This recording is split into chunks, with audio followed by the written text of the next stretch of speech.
So tell folks a little bit about what you do, and gosh, you've been in this space for a long time, and you do marketing and business coaching. You kind of roll all this into one. But how in the world did you get started, and how did you stumble across podcasting? Like, weren't you one of the first ones doing this? Yeah, I got started in podcasting in 2005. So the story goes, I'll give the quick version of the story, and that is that I was an engineer for 3 years, learned very quickly I was unemployable, did not want to work for somebody else for the rest of my life. And so I started reading lots of books and magazines and listening to tapes, and it was tapes back then, in my Buick that I bought off my grandma.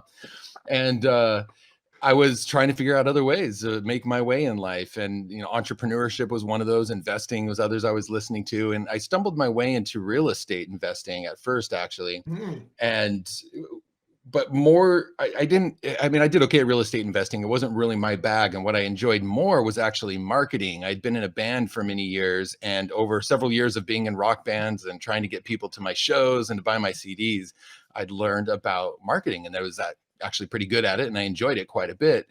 And so with all my real estate investing buddies and colleagues that I'd hang out with, they'd always be picking my brain about marketing. Like, hey, we got to find buyers and sellers to put our deal. We know how to make the deals, but we need the people to make the deals. So I started teaching them about direct marketing and figured out that people were really, there was a lot of value there that I could offer. So I put the dots together and thought, I think I want to try doing some kind of seminar or workshop, see if I can make some money teaching this stuff. So I rented out a room at a community college. I got my hands on a mailing list, physical mailing list of 83 people that were real estate investors in the local area where I was at.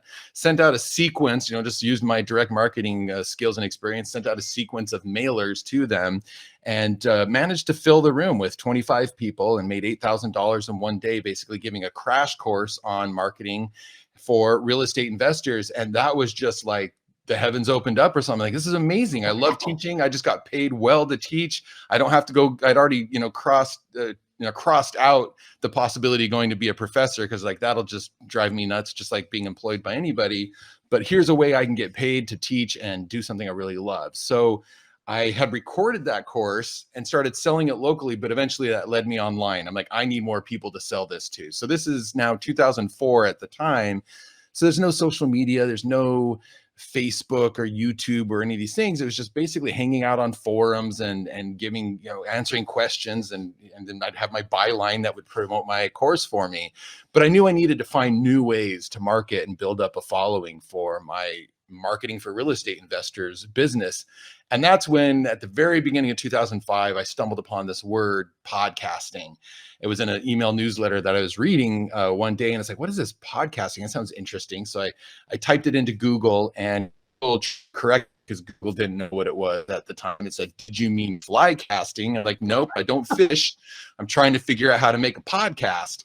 And I did stumble upon many different, number of different blog posts at the time that were, they're very geeky stuff. It was like digging into RSS feeds and MP3 enclosures and like very techie. But I had an engineering background. I was a coder. I had an audio background as a musician. I had a marketing and business background as a consultant.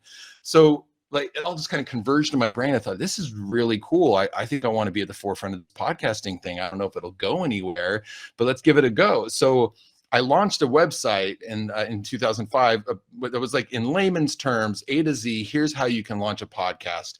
Just banking on the fact that more people are going to want to do this. And right now it's really hard to find the information you need. There weren't any of the easy services that we have today for doing it. And I guess people found the site useful, and so did Google, who didn't know what podcasting was when I searched, but now Google is listing it up right there at number one for how to podcast. And so I started building up an audience, and that led to a book deal and speaking internationally and consulting people on how to start podcasts for their businesses. Now, concurrently with that, I launched 2 or 3 podcasts. Just I was like, trying to figure things out, see what I could do. And one of them was the very first podcast about internet business and online entrepreneurship. I started it with a buddy of mine, mostly just as a passion project to try out the medium of podcasting. But it took off through a combination of maybe timing and just hitting a tone and voice at the right time that people found useful. it started gaining an audience. And within a couple of years, people started asking, do you have courses? Do you have coaching? Can you teach us to do what you do? Because, you know, my co-host, he was making money on eBay. I was selling my course online and dabbling in other things online. So we were just two guys talking about, this is what we're doing to make money online and forge our own path in life. And eventually it turned into a full-blown educational company for beginning entrepreneurs. And so I put aside my other pursuits and went all in on that business for the next 12 years. And it went, you know, quite well. We had quite a nice audience, all these different courses and coaching programs that we would sell. Things are going well. It was a lifestyle business, but as many entrepreneurs do, after a while, it started getting itchy, ready for something else.